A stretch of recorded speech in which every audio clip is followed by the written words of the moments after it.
Täna on siis esmaspäev.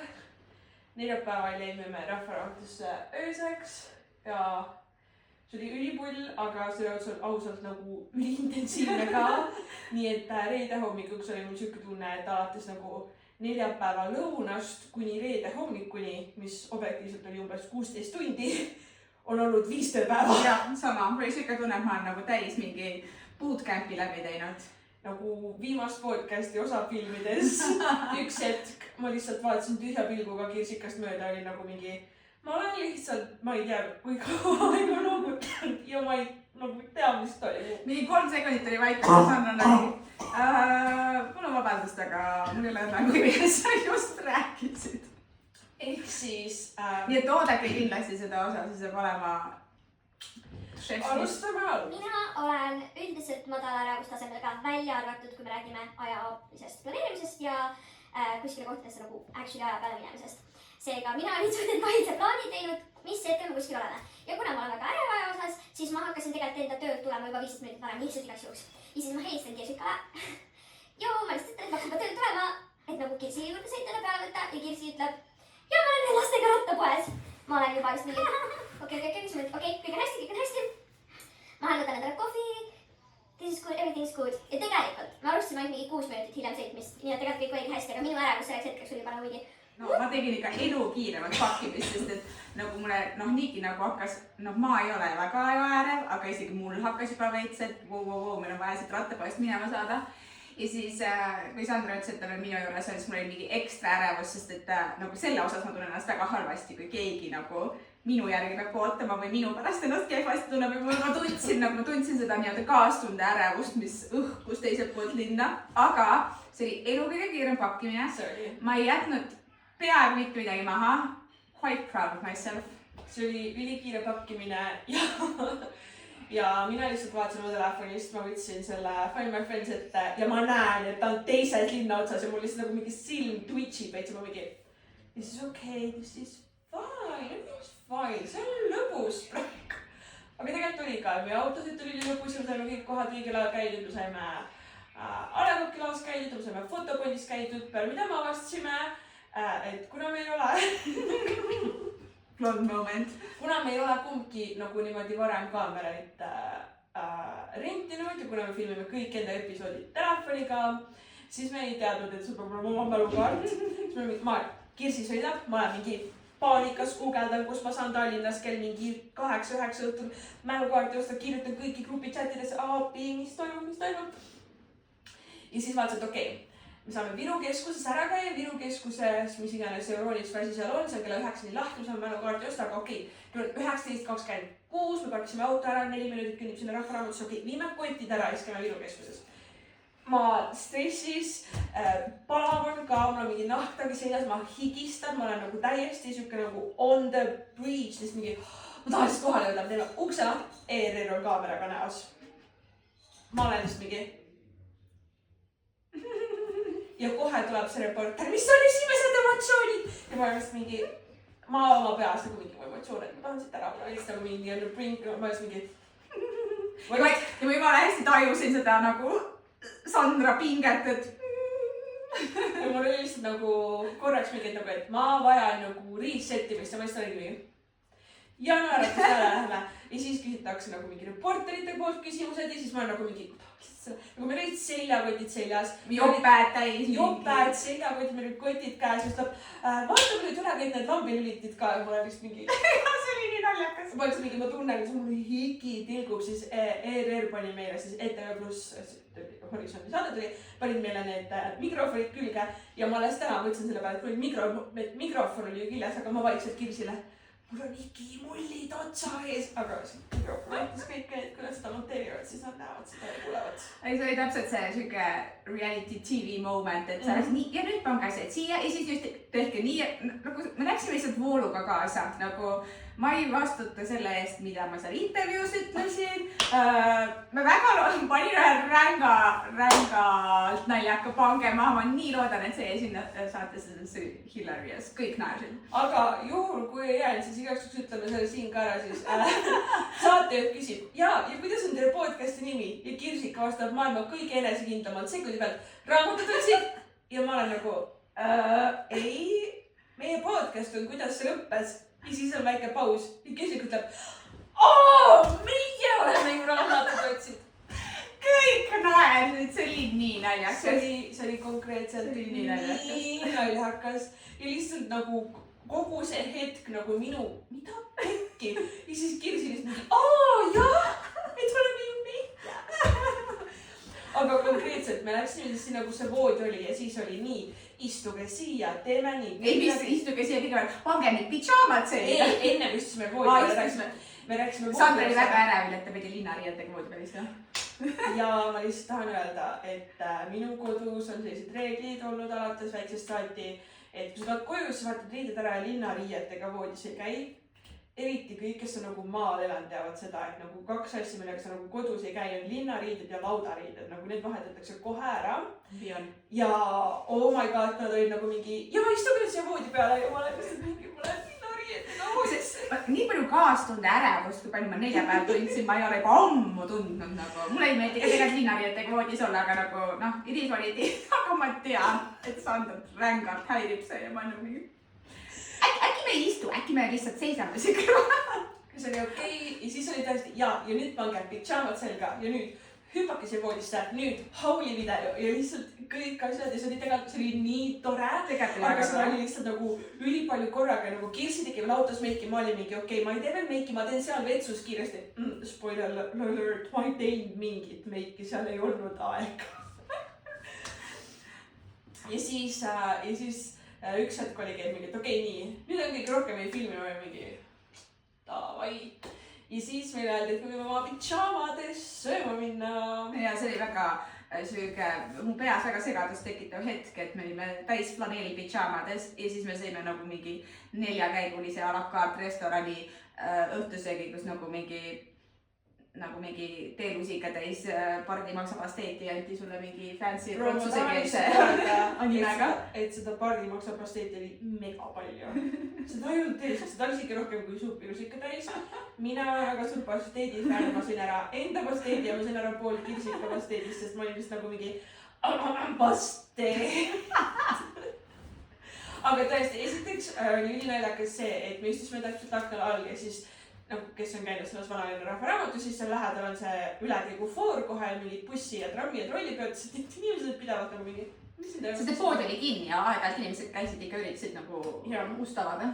Ja siis peale esimest tervitusampsu me saime aru, et nii palju aega nagu nende roogade vahel, sellepärast et see peakokk Sander siis tegi meile laivis kõik need toidud. Nii et nagu absoluutselt iga normaalne inimene, ma läksin, võtsin oma karaoke mikrofoni ja kõlari ja me hakkasime karaoket laulma. Me laulsime seda nii enda rõõmuks kui ka kogu kõigi töötajate rõõmuks. Ja nad olid päriselt väga rõõmsad. Nagu... Nad tõesti naersid ja nautsid ja nagu... nii palju kiirusõnu. Minul ei olnud mingit vahet, karaoke laulmine on üks mu lemmiktegevusi.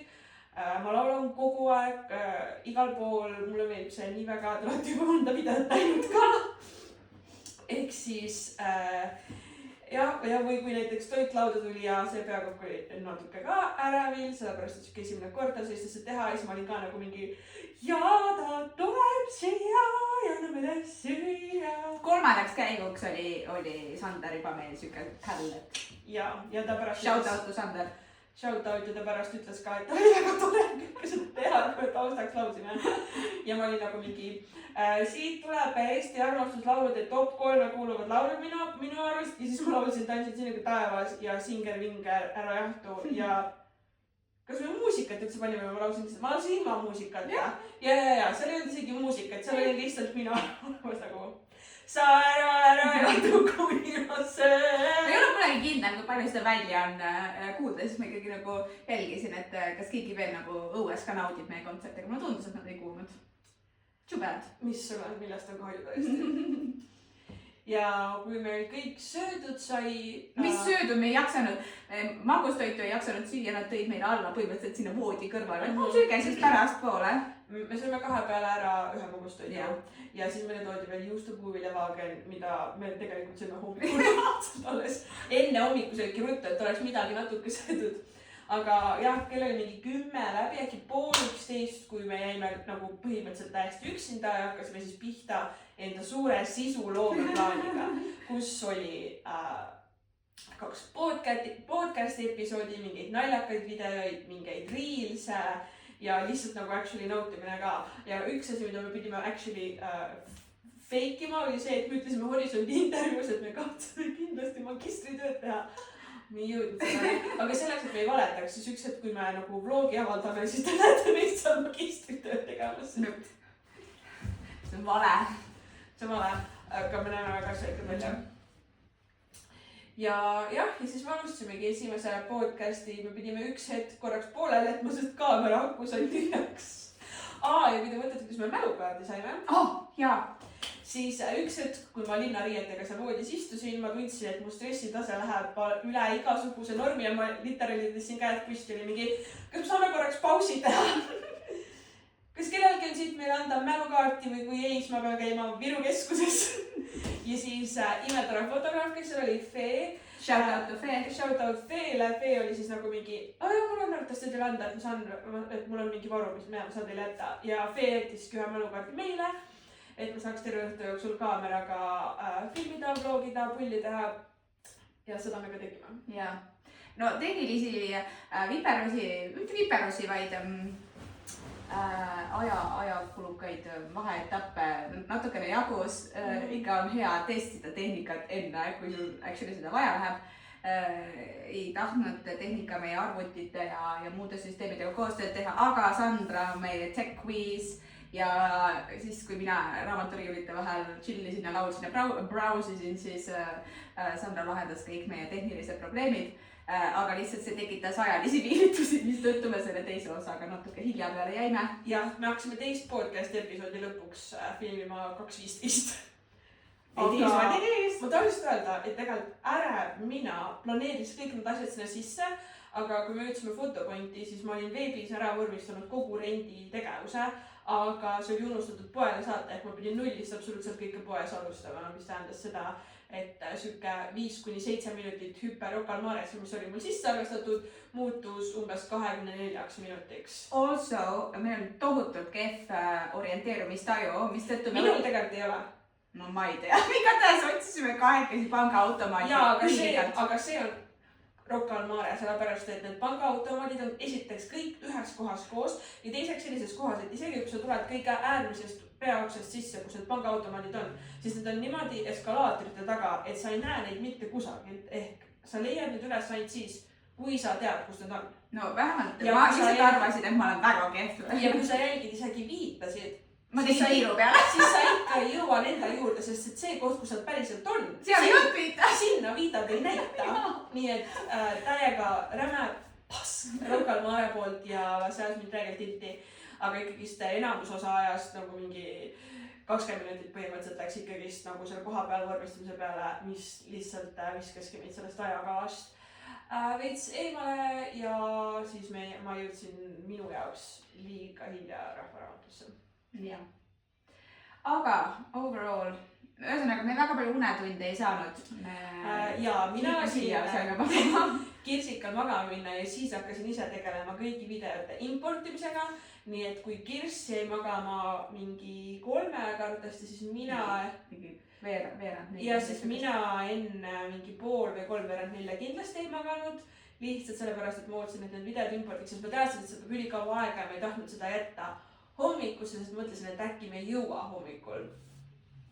Aga tegelikult ma olin vist üleüldiselt sellest päevast nii jõuarveld, et ma väga ei maganud. Ja mina veits enne 4 jäin magama ja 6 läbi olin juba ärkvel lihtsalt sellepärast, et ma ei suutnud rohkem magada. Aga pidžamad, ülipehmed, padjad, imelised, tekk, nii hea pehme nagu linatekk, kõik tõesti. Nagu see voodi oli küll imeline ja need toidud olid nii head. Ja hommikusöök ärkasime üles juba meie armsad literaadi inimesed seal möllutasid ja munapuder ja müsli ja puuviljad ja kõik. Ja ma tahan öelda, et ma olen ka lisaks selle, et ma olen ajatäevik, olen väga palju sööja ja ma olen ülitänulik selle eest, et iga toidu juures mis meil oli, toodi varem, saadeti menüü ja iga komponent toodi välja, ehk mul oli aega harjuda sellega, mida ma söön. Kuigi nad võtsid väga hästi arvesse seda, mis mu nagu eelistused olid ja mul ei olnud ühtegi muret väga ühega asja söömisega. Aga lihtsalt see oli minu jaoks nii tore ja ka maise kurki ja tomatit, lõpetage. Igatahes siis hommikusöögi ajal ei olnud mitte kusagil kurki ja tomatit ja see tegi mu nii rõõmsaks, sest on alati asi, mida ma igalt poolt välja pean nokkima, mulle ei meeldi kurgimaitse absoluutselt, nii et tavaliselt ma ei söö midagi, kui see on kurgiga koos.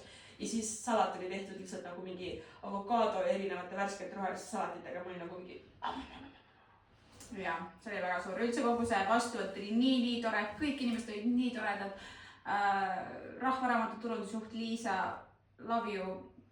Kõik inimesed, kellega me kokku puutusime, olid lihtsalt nii sõbralikud ja armsad ja abivalmid ja toredad ja meil oli seal mega tore olla ja mulle tundus, et neil on lihtsalt meie seal olime ka, et selles mõttes igati super kogemus ja elamus ja mälestus. Ja meil on tulemas haulassedes, mis me saime, meil on tulemas mitu podcasti episoodi, meil on mingid lihtsalt naljakaid reels ja TikTok'e tulemas ja tegelikult enne ära minemist ütles Liisa veel, et saame endale 2 raamatut poest ise valida. Mina valisin ühe raamatu enda isale, The Next World War, Classic Dad Reading ja siis ühe Taref Mafi raamatu, mida ma ei olnud näinud ja mida enam ei müüda ja see oli seal leiunurgas ja ma sellepärast tahtsin. Ja Kirss valis Sauruse pere kõige viimase raamatu. Ja ma võtsin ühe, lihtsalt seepärast, et ma olen pikalt vaadanud, see on nii ilus. Ja sama. Koidu Ferreira Eesti autori raamat, mis on pretty ja ma väga loodan, et see meeldib mulle, sest ma tahaks seda.